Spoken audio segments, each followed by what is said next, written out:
All right, so this next one's never been performed. This next one's never been performed before. I added this in just because I kind of liked how it came out, and I was going to share it with you guys. I thought maybe you might like it. This piece is, about the way we talk to ourselves, about the way we, tell ourselves we can't when we inherently know we can, or tell ourselves we fail, even though we're still in the process of trying to win. And I think it's a matter of learning how to tell yourself again, hey, yes, I can. And just giving it your best chance or your best try, no matter what the outcome is. Because trying is winning when you're struggling as hard as some of us are. Trying is winning. So just keep trying. This piece is called Thought Exorcism. How can writing help you find your way out of the dark? How can a simple word on a page create a life-changing spark? I learned to say I can instead of I can't. I learned to have some patience instead of losing myself in a rant. See, I write the things I do not say because the paper doesn't judge me in a human way. I learned to write myself into the example that I needed instead of seeing a coward who has been completely defeated. We speak so poorly of ourselves. It's no wonder we're placed up on top of shelves to be forgotten by history, simply for failing to choose to be stronger than the obstacles ahead, stronger than the desire to be dead. Time to change the perception your illness created and build a foundation that cannot be desecrated. Your mental health can begin to change with a pen and a pad and the removal of all those negative thoughts you had. The power to change everything around you is in you. Finding it starts with exercising what's stopping you. Thank you.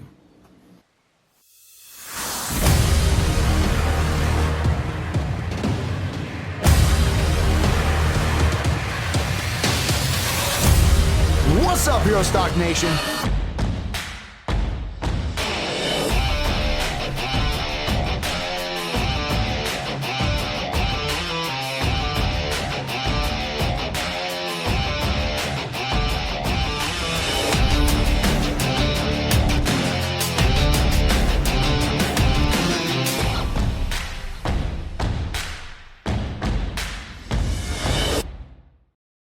What is up, Hero Stock Nation? We are coming to you again with another episode from the Roundtable where heroes talk. You're going to notice something a little different today. Me and Tom are doing that little, switcheroo. He is allowing me to sit in the host seat to talk to our guest today. And you've met him before. Very briefly, we had an episode that talked about the National Veterans Creative Arts Competition, and he was one of our guests. Today, we're going to be getting a further dive into Tommy and what he does, what inspires him, what really, kind of keeps him motivated. But first, let me give you just a little bit of a bio on Tommy, okay? Thomas Walk is a medically retired Army veteran. He is a 6-time national award-winning poet and spoken word artist. His outstanding vocal work in mental health and advocacy earned him a Telly Award and an Emmy nomination. He currently runs a one-of-a-kind peer support workshop at his local VA. The workshop was launched as a concept first in November of 2024 and then became a permanent bi-weekly workshop January 2025. There are currently plans to extend and expand with the VA alongside of plans to launch both a for-profit and non-profit extension of mental health through art. Please help me welcome Thomas Walk. Tommy, welcome to the show again, brother. Hey, bro. It's great to be here, man. It's always crazy to hear that kind of stuff read. Like, sometimes I forget, I know you struggle with your memory too, like sometimes I forget and then it's all just thrown at me in a package and I'm like, oh, that's awesome, man. Yeah, holy smokes, that sounds really cool, Well, Tommy, let's just jump right into it, bud. It's good to see you. I always enjoy talking to you. What's been going on very recently? Like, kind of fill us in. What's happened from when we spoke about the National Veterans Creative Arts Festival up to now? Well, a really big thing that's happened. So I was accepted into a program here in Michigan, called the Michigan's Veterans Entrepreneurial Program. And so I'm currently in I want to say it's 14 weeks total. I'm in a program that's teaching me how to build a business plan from the ground up and expand my way of thinking, and teaching me aspects that I wasn't paying attention to. And ultimately it ends up on December 15th. I'll be given a 3-minute pitch followed by 2 minutes of questions by the judging panel to award potential startup money to get mental health through art moving forward a little bit better. Well, that's awesome. So when does this start? I'm in it. I've You're in been it right now. yeah, I've been in it for what I'd say about, I think we just finished up week 6. Okay. Next Monday night will be week 7. It's from 6 to 9 p.m. Every Monday night. That's And it's awesome, been an brother. awesome learning experience, man. Like, blew my mind, broadened my horizons. Ultimately I was like, I want to just save the world, right? But I really needed to break that down. And this has really, really helped me do that, helped me focus, just kind of see what I really can do with this, and those things that I can't, how can I overcome that? Yeah.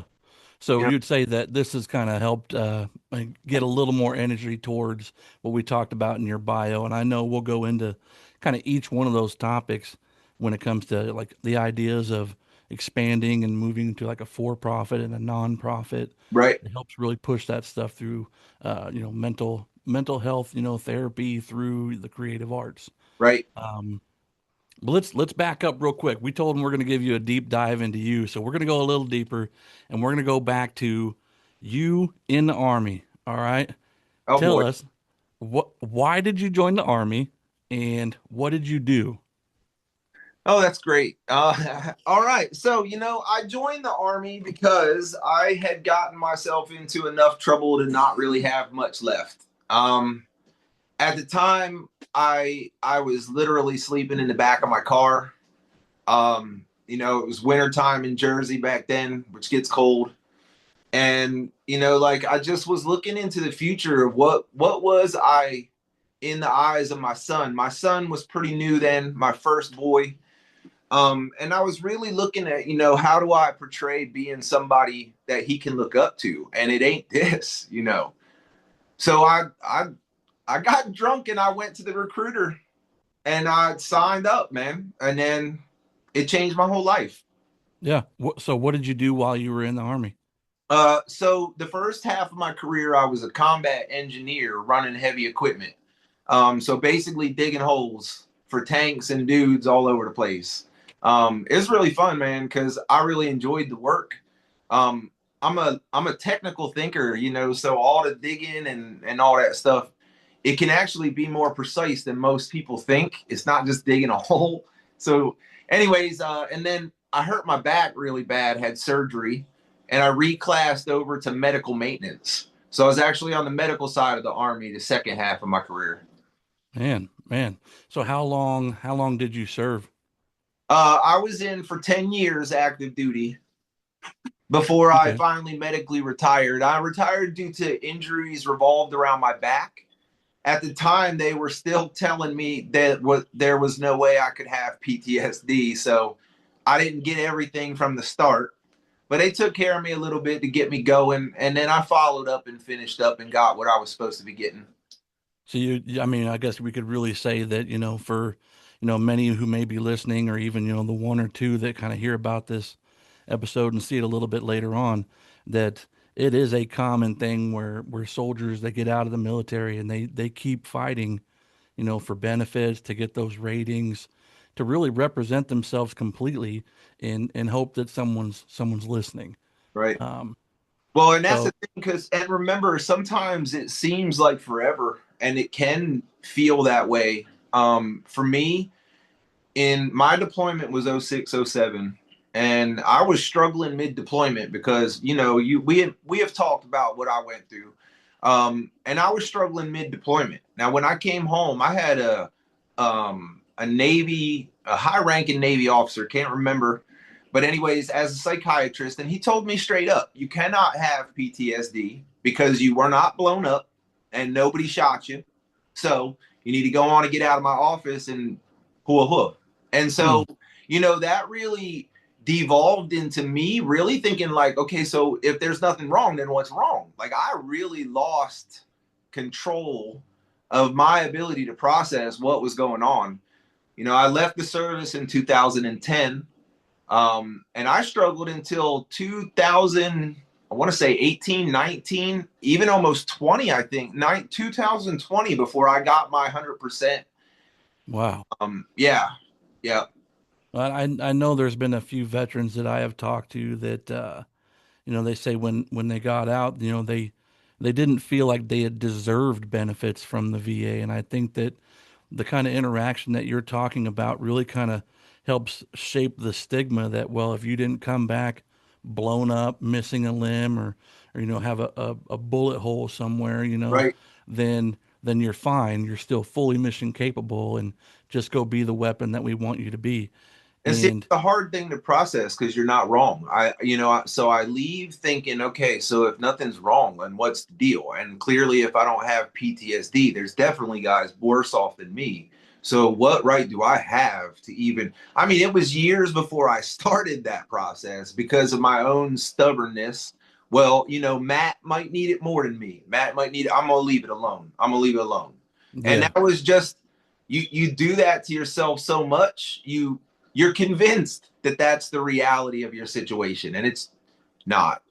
now on the other side of that coin, would you say that you feel like persevering over the challenges that you've faced over these last few years, um, that in a way is helping you reshape, helping you kind of cancel out that stigma where you're able to talk to veterans or you're able to talk to people and say, no, no, you are right. You do deserve these things. It's there for you, and kind of help just break that stigma for them. Yeah. I mean, I always let them know that they're worth everything that they don't think they're entitled to. But my work is very much more focused on the message that at a certain point you got to do a little bit of inside work. You've really got to like take a look at what's going on. You've really got to open up and communicate. My message is a little bit of a different angle. But yes, I Yeah. always tell those guys if they ask me, I do my best to guide them in the right direction. Like, bro, you're so much more, you're worth so much more than you realize. And Yeah. and we devalue ourselves so commonly. Oh yeah. I mean, Um, I know you probably fit in that same boat where, I mean, I strongly believe that nobody can say anything about me that I haven't already said about myself. you, I'm Like if you want to look at the number one catalyst, to all the negative things that I've ever heard, a lot of that stuff comes from myself. yeah, So yeah, that inside work, that willingness, that drive to, if there's gonna be change, I have to be the catalyst that brings in that change that right, allows, like you've said before, your possibilities are infinite, right? absolutely. So you become that change. And that motto that you love so much, man, that I came do love from it. I do love it. and it comes from such a real place. You and I have talked in depth. I really was trying to commit suicide. I was driving drunk. I was drinking until I couldn't walk and then driving drunk with the expectation to not make it home. I Hmm. wanted my I wanted my problem to seem like an accident so I didn't hurt as many people as badly, right? So Yeah. all that, and that's a hard thing to get through, but our possibilities are infinite comes from look at where I'm at now, Matt. Yeah. And the reality is had I succeeded, I would not be here. I tried, Yeah. you know, and now I've got my daughter who's awesome, the She's olive is adorable too, man. running around here Adorable. terrorizing my house, dog. Ain't nobody around here slept right in months, but look, that's comes with a smile on my face, that even that in and of itself, man, there was a time I couldn't find that, you Yeah. know, Yeah. and it's hard to say, but the truth is, no matter how dark it is, people that are listening, man, no matter how dark it is, no matter how hard it is, you are so much stronger then you really realize that you got to hold on. Absolutely. Absolutely. I agree. I 100%, man, that, you know, if there's still a fight, well, then stay in the fight, Hell you yeah. know? Yep. Um, let's do this real quick. I want to talk. So we're talking about your military service and you know, your experiences. Uh, what is one, well, I won't limit it to one. What are some of your fondest memories of serving in the military? Man, I'll tell you, I I have a hard time with that one because of my memory issues. It's funny because it comes in flashes sometimes, right? Like I'll see a big ass piece of equipment go by and I'll remember that time that we like sank a bulldozer in the mud. Right? Or when we were in basic, we watched a guy straight up bury a truck in the mud because he kept just trying to save it and just kept making it worse. And the thing is, I can't remember the names, but I remember the faces, and Yeah. I remember the camaraderie, and I remember the laughter. I think probably at the time of my life, my highlight of my career was when I got stationed at Shepherd Air Force Base. Because what Army guy don't want to Oh, be? down there in Texas, huh? Yeah, yeah. Yeah. That was a really dope time in my career. Like so much different, so much different. I really just felt like everything on the Air Force Base was so much better than ours. Man, Yeah. I felt like I was in the rich neighborhood when I was here. Yeah. Like you suddenly just stumbled into a gated community. You're like, what in the world? Yeah, and they didn't know I was there, and I was just reaping the rewards. It's Yeah, great, dude. man, that's too funny. Now imagine, those guys who buried those pieces of equipment. What did the interaction look like when you had to tell like your first sergeant, like, hey, we're gonna need some time to recover that thing.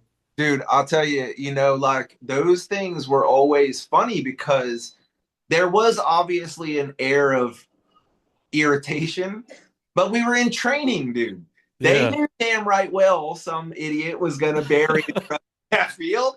They put him out there to bury that truck because here's what happened. You know how that works, Matt. They turned right around and all the recovery was right around the corner. Like they knew what they were doing, dude. They So brought then it. Yeah. they did a whole demo on recovery operations, right? And it's like, man, you set that little dude up for failure.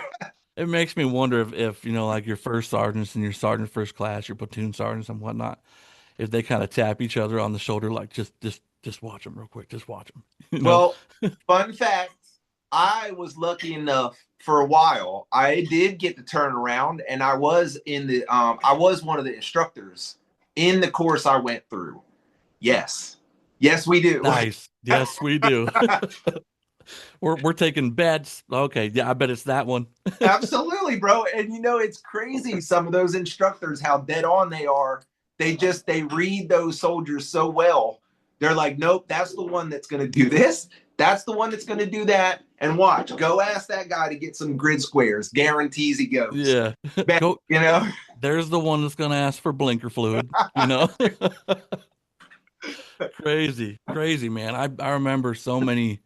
I mean, I remember, basic training because I have a brain injury, so there's some things that I just don't remember. Right? But there's those key things that happen in basic training where you're like, I'm never gonna forget that. Uh, and of course Dude, like we, 0 day. I will never remember. Look, 0 day, I'm going to never forget this chain of events. When I first got to the thing, before 0 day happened, they're checking you in, they're giving you 1,000 shots, jacking you up, right? There was this, I didn't know he was a drill instructor at the time. I really was unprepared. He was dirty eyeing me, man, and I was giving him the stink eye the whole time. Like I was really like starting like a yeah, communication like yeah, process. challenge accepted. Yeah, let's Continue. go. As it turns out, I find out he didn't even belong to the unit I got assigned to, but on 0 day, he was there. Oh Oh my man. God, he smoked. I did more push-ups than Paulie Shore that day, dude. Like, you ever seen In the Army Now? Oh yeah. Oh my God, I did so many push-ups in basic, dude. I did so many push-ups. So have Because we're talking about basic, do you have any memories of like being smoked that you want to share? For those who don't know what being smoked is, Dude. it's a trial period. Let's just say that. I'll tell you. So I was at Fort Leonard Wood, Missouri. Oh yeah, me too. Yeah, and Yeah. so when were you there? Summer or winter? I was there in the summer, and I came back to Fort Leonard Wood for BFT, where they call battle focus training in the Yep. wintertime. Yep. So it was two extremes. It was like standing on the surface of the sun Yes, it was. and then Being in the buried Arctic. in the Arctic ice. Yeah. It was Yeah. insane. And so it was crazy because Missouri was one of those places where like it just rained during blue skies. You remember that too? Oh yeah. Like no clouds that anybody can find, but there's just rain. Um, so I remember in the rain one time in the summer, so you know that humidity just keeps building. And we were out there running up and down this hill, top to bottom. So you had to run, and it was an incline, bro. I mean, it Was wasn't like, agony, agony yeah, and misery. yeah, bro. Like you Yeah. were kind of like mountain climbing to get up Yeah. the hill. And One I inch at a remember, time. yeah, and we were, everybody at first, they always set you up. They're like, everybody, whoever's the first. So you're like competing with each other that first couple times. And then you Yeah. realize in reality, this isn't a competition. You're Yeah. all in hell together and it's Yeah. about to get worse. Nobody wins. And everybody stops competing. And now you're just trying to drag bodies up the hill, dude. Oh man. Yeah, man. And, I think no matter what I ever can or cannot remember, I will always remember like the camaraderie, the vibration.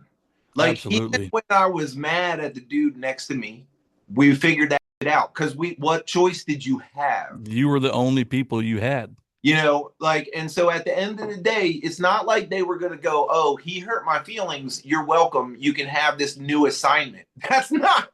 That No, didn't no. happen, dude. Yeah. Like, so, that I will never forget. And I think that's part of what made it so hard leaving the military. I was really damaged. I was ready to go because I was hoping maybe that would be the fix, right? But once I was gone, it was like there I was all by myself. Like, Now, where is everybody? Where's the schedule? Where's dinner? Like, what yeah. the F? You know? Yeah. So what would you say were some of the biggest challenges when you got out of the military? And just kind of an example, I mean, a sense of identity, you know, Well, things like that. for me, like I always grew up, I liked I like Dungeons and Dragons. I like fantasy stuff. I always have had a hero complex. I like to help people, Yeah. you know? And so like, see, and here we go, because I just forgot what we were talking about. See, now you get a demonstration. So remind Yeah. me what we were talking about. Okay. So talking about the challenges that you experienced when you got Yes, out of the that's military, what it was. the things that were and now no longer are. So I felt so much pride in my uniform, filling that hero complex. See, that's where we were. Yeah. Yeah. And I felt so much pride in that uniform because that's how I felt. I mean, like, look at it. We're how many? Like 1% of the population at a certain point. We've been up to what, 3 or 4? I don't know, but it's a small percentage of the Yeah. population stands in our shoes. At that time in my life, that was such a point of pride. Like I was proud of that uniform. And when I left the service, I wasn't proud of anything. I didn't have anything. That had been my whole life for 10 years, man. Yeah. Like when you're in the military, you're pretty much tied down. And so like I didn't have an identity. I had nothing. The uniform, I wasn't that wasn't a daily thing. You can't just go walk around in your uniform after you retire. It doesn't work that way. Right? I'm sure people do. But look, I went from being a soldier full time to not knowing what I was going to do. I Yeah. didn't properly prepare school wise. I didn't set myself up for anything but failure. And Yeah. having an illness coupled with all the stress of that transition, I just lost my footing, man. I really lost my footing. I Yeah. tried really hard to focus on family and home for a long time, but I just couldn't get rid of what was growing.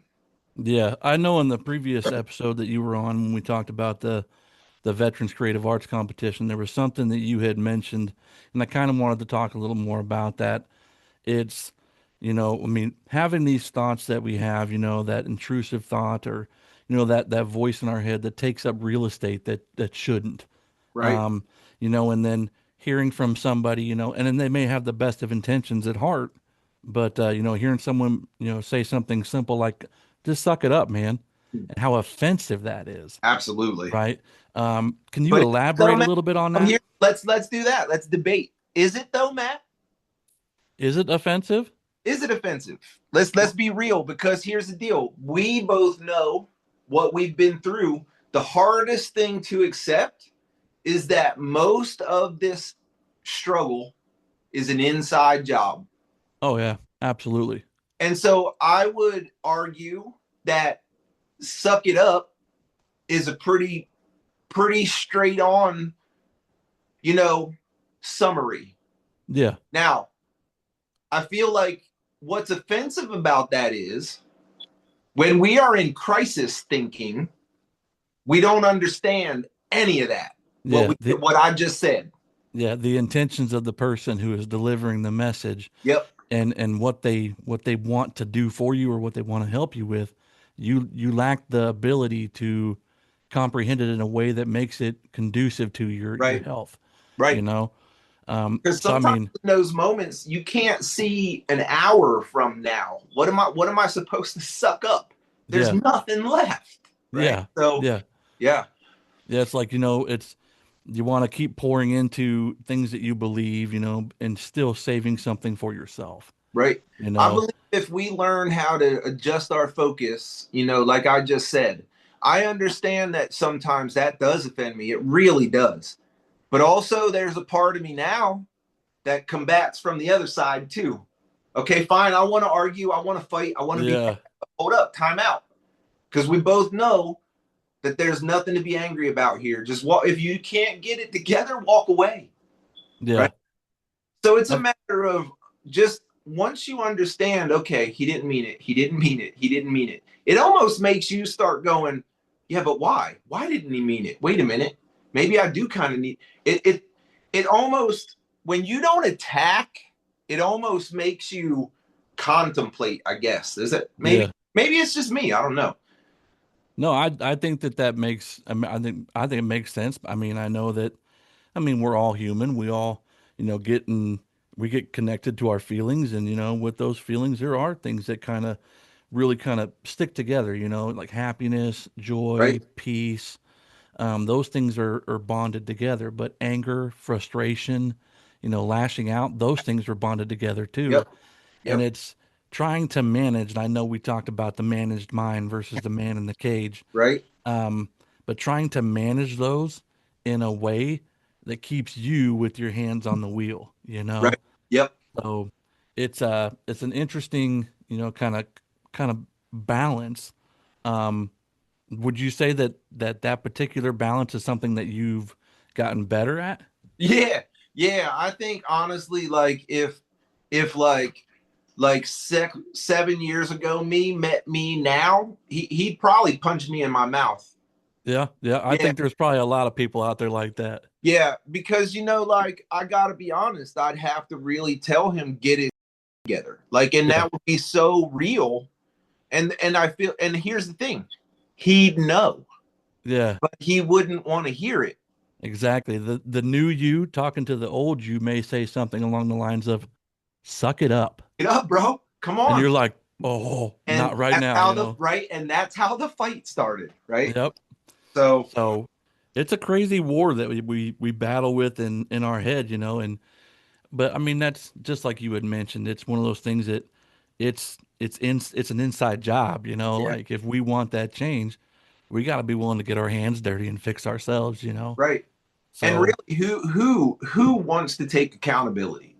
Since oh you yeah, were a kid, you knew it was wrong to get that cookie out that cookie jar, but you tried, and every oh time yeah, you got caught, you tried to get away with it. Well, It's just something in us that doesn't want to, I guess, doesn't want to get berated. But the mhm. reality is, it doesn't have to be like that with the right people, Yeah. It's right? kind of like I want my pity party, you know. Right, You want to be able to go, well, what about me?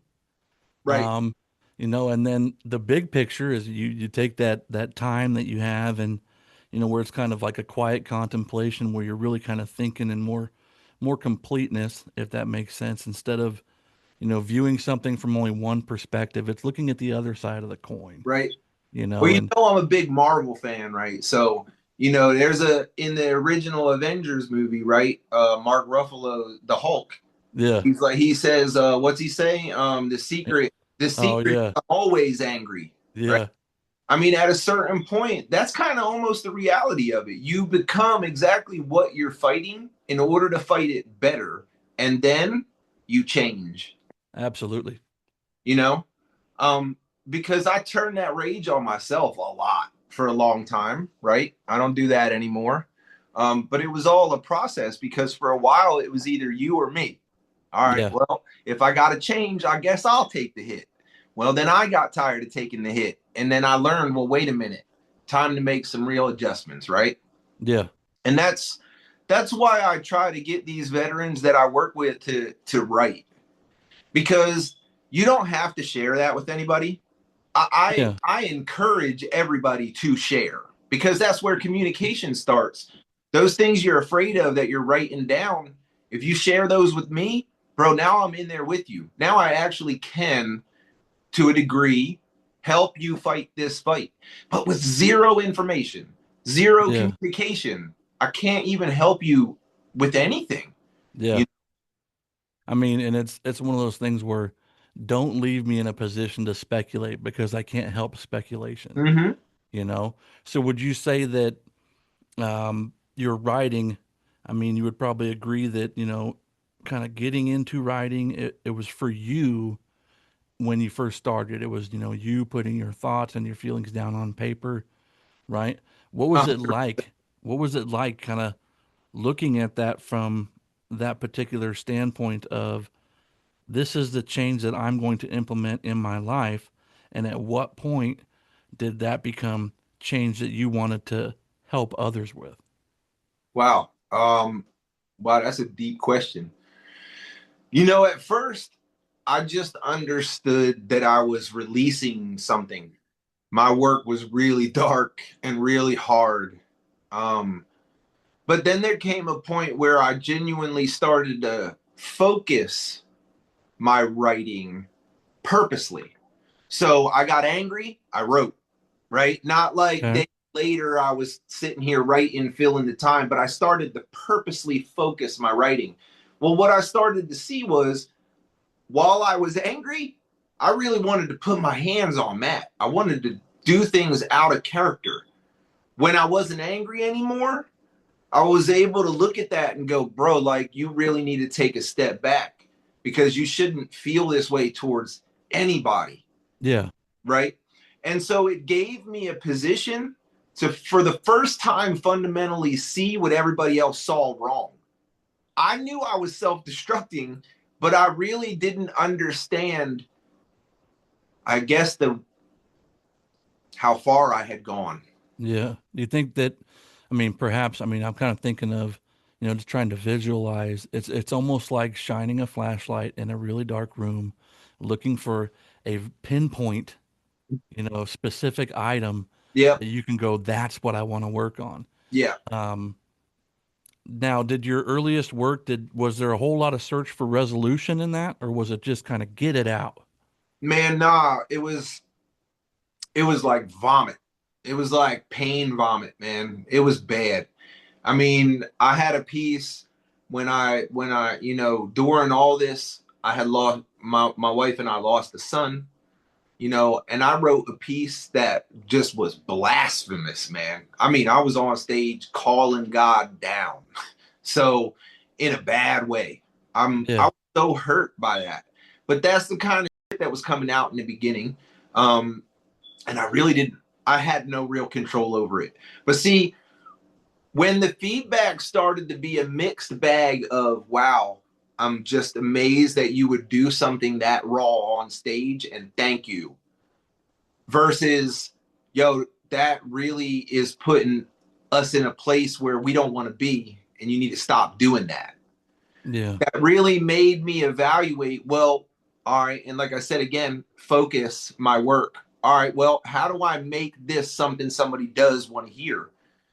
Ultimately, where I started seeing it as something I wanted to do to help other people, Denver. Yeah. Yeah, Denver. What After what my, was it? my wife and the rec therapist team here pretty much bullied me into entering because I didn't believe in my work, and Yeah, but they saw you in a way that they wish you could see you. 100%. And So, look what came of it. And yeah.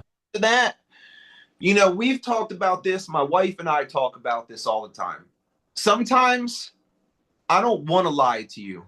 But if I knew that that little tiny lie would make your life that much better right in this moment, I might tell you, yeah, man, you just got off a motorcycle. You look like Santa in a windstorm. No, it's beautiful, bro. It's Beautiful. beautiful, right? Now, that kind of thing, you kind of almost expect from a loved one sometimes. So Yeah. when that kind of validation comes from somebody that has no idea who you are, and in the scheme of things, will probably never, ever again know who you are. But in passing, there was a connection. Yeah. Man, there's just something different in that says, okay, look, nobody's just trying to hold me up today. Nobody's doing the crutch. Nobody's being my crutch today. They meant it. And Yeah. after a certain amount of time, like, I started to believe that, and that just helped me fundamentally really find what I wanted to do with what I was doing. Because it was still kind of all over the place for a long time. Yeah. Mm, I remember Denver, man. I remember seeing you up on stage, just running through it, when we did our rehearsals, and you could visibly see the nervousness and the shaking and the quiver in the lip and the shortness of breath. You could see those physical things happening. And I remember, being in the when, on the night when, hey, it's the final, like, rehearsals are done. We're gonna yep. go out there and we're gonna do what we came here to do. And I remember you in the dressing room and you're just breathing, trying to figure it out. And I was just like, all I could think in that moment, man, is like, everyone here is here for you. No Right. one wants anything bad for you. Right. And dude, I'm telling you, it was so loud. After you finished, we could hear the crowd in the dressing room. And I was so happy. And when you And that came back, man, oh, did it, man. And that's what did it. And that's a good point. Everybody was literally, I mean, people bought tickets to the show to be there for us. Everybody really was there for us. You're not wrong. But yeah, that is a good example of this illness. I yeah, didn't hear any of that. I didn't know any of that. In yeah, that moment, I was climbing Mount Everest and I yeah, was out of oxygen in my tanks and I was in muscle fatigue and I was going down, dude. But that's what I'm saying. For me, every time I hit that moment, but also move forward, I win and I prove myself more well. Does that make sense? Because I yeah, literally proved to myself in that moment, I've won. I can turn around and go, ha ha ha ha, right? I did it, yeah, beat you.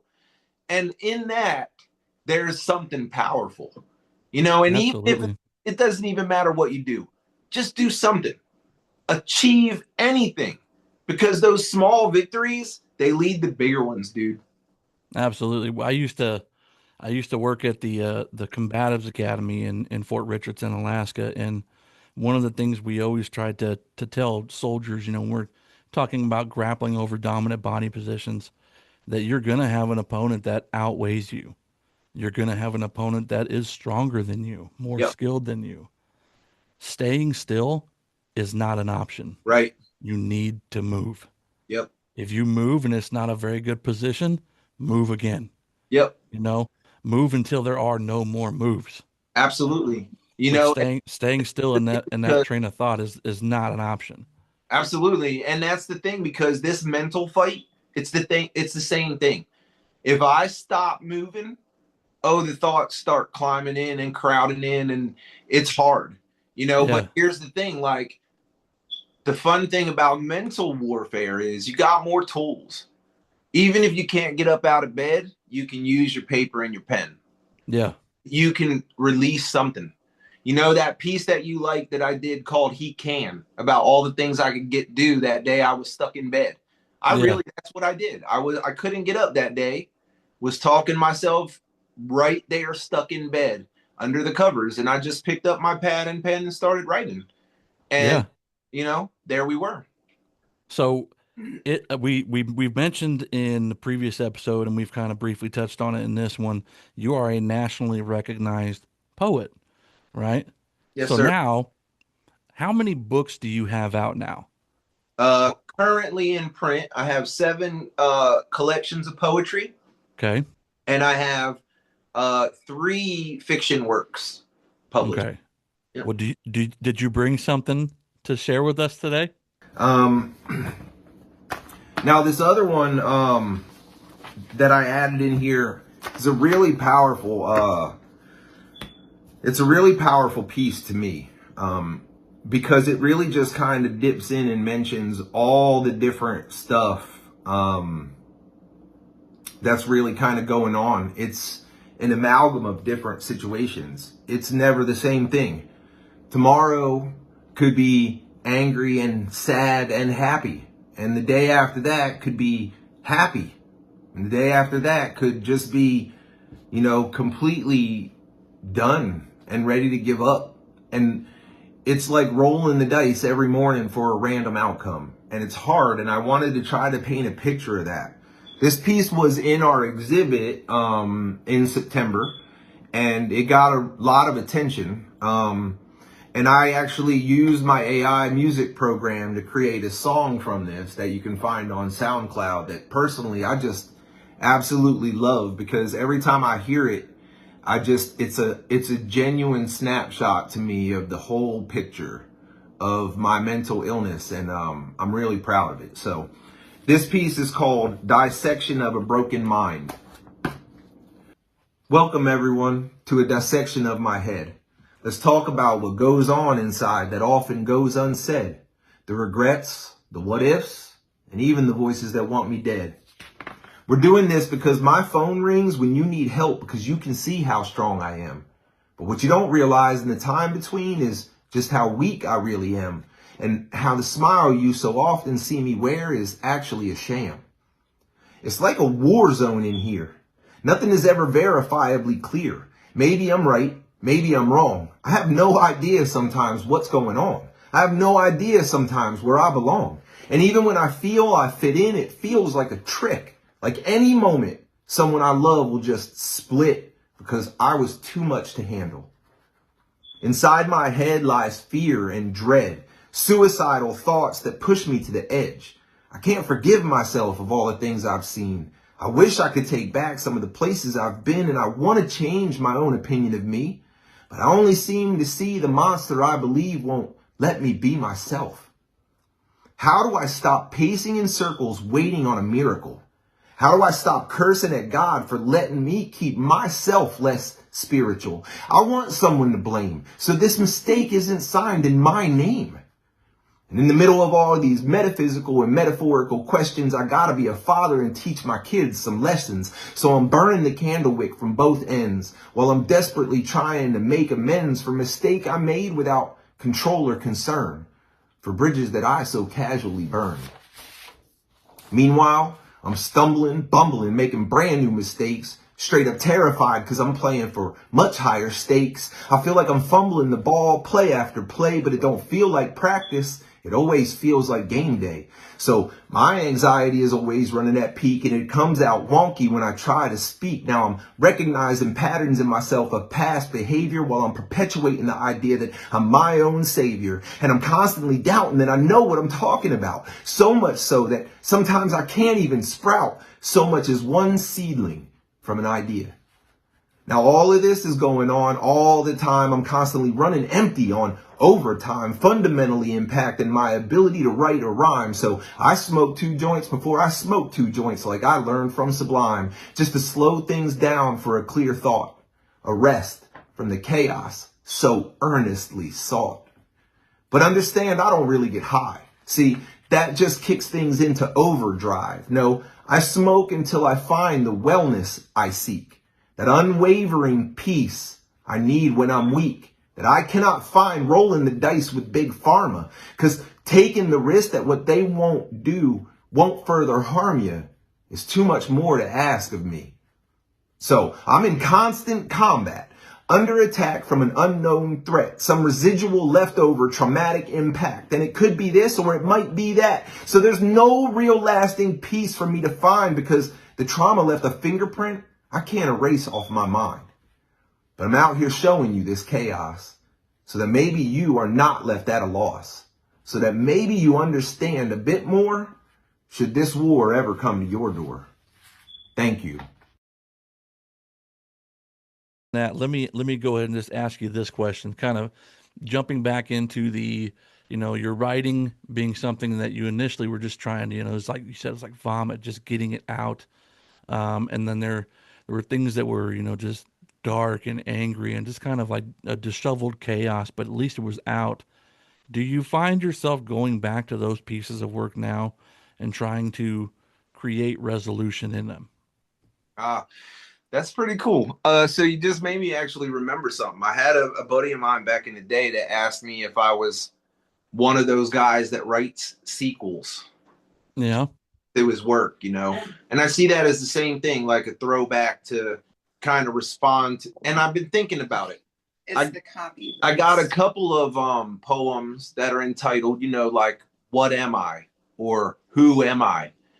And there is part of me that wants to go back and say, hey, bro, this is who you are, right? Yeah. But ultimately, I want to pay respect to who that person was when he wrote that too.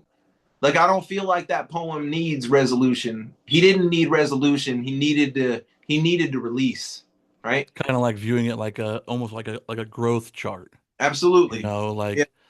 Perseverance looks a little differently now, but perseverance back then was Right. shrouded in, some pretty dark, hard moments, Absolutely. And, Okay. like to go back and answer that call back, it'd be the same thing. Would he listen to me? Yeah. And in the case that he won't, what is the point of wasting my time? Because what I do is I let those words out into the universe in different style, like things like meant to be, right? Mm-hmm. Or stupid poetry. Yeah, right? stupid So poetry. and so I think that if there's a version of him that's able to hear that, he gets it. Yeah. It's interesting, man. I'd love hearing you talk about your work because I know both you and I have talked numerous times, on the phone where, whether it's like, hey, I got a challenge for you, or you share something with me and I give you a perspective and you're like, see, I knew you were probably Right. going to get it like that. And it's so good to have, kind of, instead of being in that battle by yourself in your mind, you got a battle buddy, like, Absolutely. Right.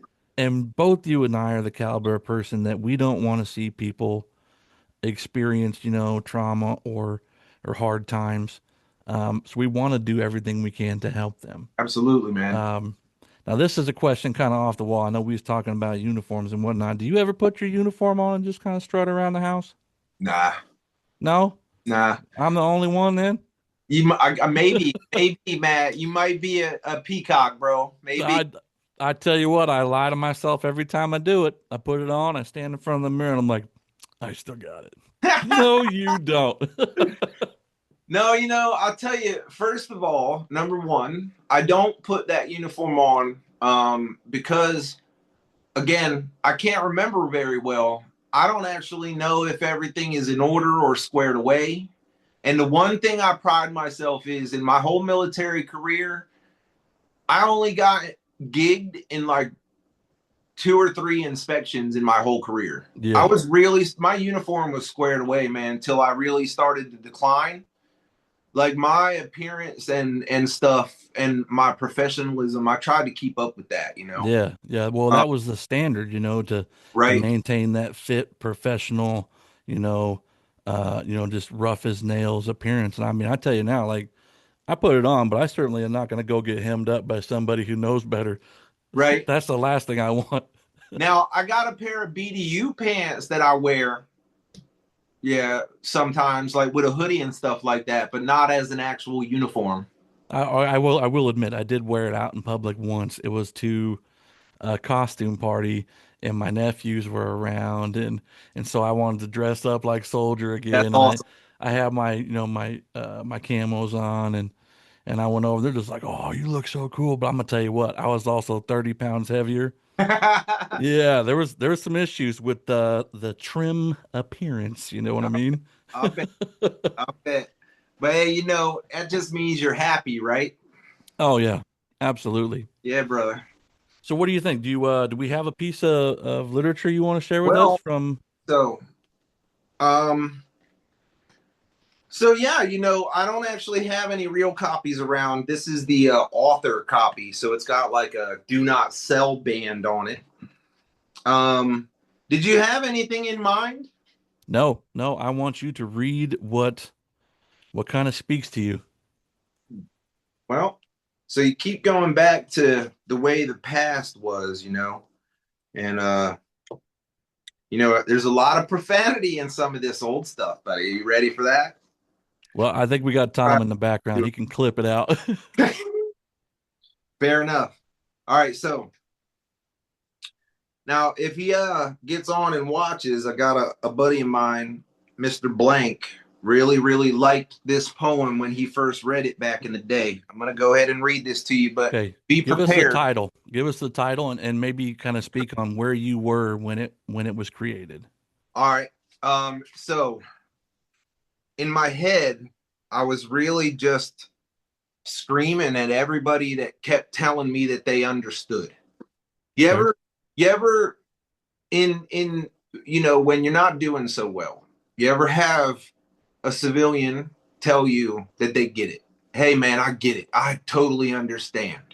Mm-hmm. You might understand PTSD, but you don't understand. You don't understand what I'm saying and what I'm trying to convey about what I've been through, right? And it made me angry, really angry, because like, what right do you have to try to compare yourself? That's how I felt. Compare yourself to me. I'm going through this, and you're sitting over there, and are you serious? That kind of mentality. Yeah. Yeah. So this piece is called "So You Think You Understand." So you say you understand, but I don't think you do. And I'll tell you something else, my friend, that makes me angry too. Maybe you can understand some of the things I say, but certainly you don't get everything that made me this way. Have you ever seen a child crying for the dead, and the child that he's crying for is missing half their head? Now, they'll say I went too far and said something that is wrong, but I get to watch it in my head my entire lifetime long.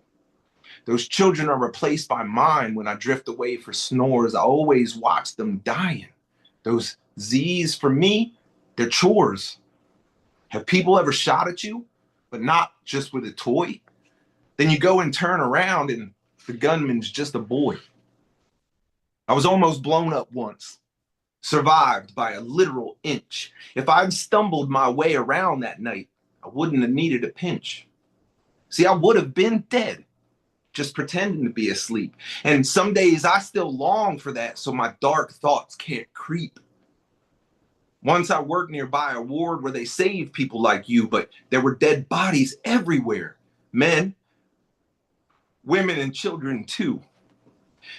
Then you get really angry because of all you've seen, and it eats into your soul for breakfast and lunch and dinner if it's keen.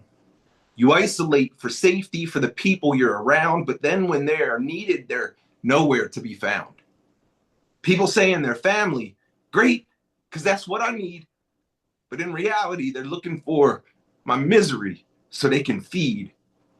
Some that stay are tougher, seemingly built for anything, but once they see the horror, it's fear they always bring. They're scared that I might lose control or just start an argument, as if my anger differs from theirs and I'm just malcontent. What if this was all just an act, but now I can't get me back? I feel like an addict between a fix, always in pain, like I'm under attack. Oh, look, there he goes again. Hey, wait, I'm just a little upset. I did the only possible right thing, yet pointed at is all I get. I'm just a regular guy with feelings like all the rest. I'm just a bit more broken, but I still aim to be the best. It's all a game inside my head, one that I have to play for keeps. I just hold it all inside myself and I break while everybody sleeps. See, I can only give so much before I need one back. People seem to think it's me when it's them that truly lack. I give and ask only for love, but still the reality is such that my most challenging days have made me hate you so damn much. Every day I would ask them all, am I doing well? And they'd look at me and they'd smile at me, and lies were all they would tell. You said that you would help fight off all this hate, but in the end you helped yourself and you just helped seal my fate. You said I could miss a beat, and now I'm standing here all alone, just wallowing in defeat. But wait, I remind myself, as I have done before, I knew deep down you didn't, and now I know it more. Let me buckle up my belt and tie these shoes real tight. Let me get out of my head and make this all right. Let me stand the back up and glance this off my chin. I got a lot of things to do, and I'll be damned if I won't win. Now, I do have my ups and downs, and sometimes I still sin, but I have got a lot of good to settle somebody in. If you listen, maybe you get it a little bit better than you did. But just remember this, my friend, we all keep some things hid. For the whole story is never discussed. No, far from it, in fact. And no warrior is ever at peace after we come back. Thanks. Man. No, I mean, you just answered my next question, brother. I mean, I got to tell you, woo. Yeah. My next question was going to be, does any of your work ever take you back and have you, experience those feelings? I could see it, brother. I appreciate you for sharing that. All right, folks, that wraps up our episode for tonight. Coming up in December, we got some more coming right back at you from the Roundtable. And we have December 3rd, Jack Blaze, who's a United States Army and Marine Corps vet, who's going to come on and share with us his music and his story. And then on the 10th, we have U.S. Army veteran Tim Megan Jr. going to join us and do exactly what we do here. We talk, we share, and we connect. So looking forward to having both them on the show. We will see you at the next episode of the Roundtable where Heroes Talk. I am Matt Jones. Good night.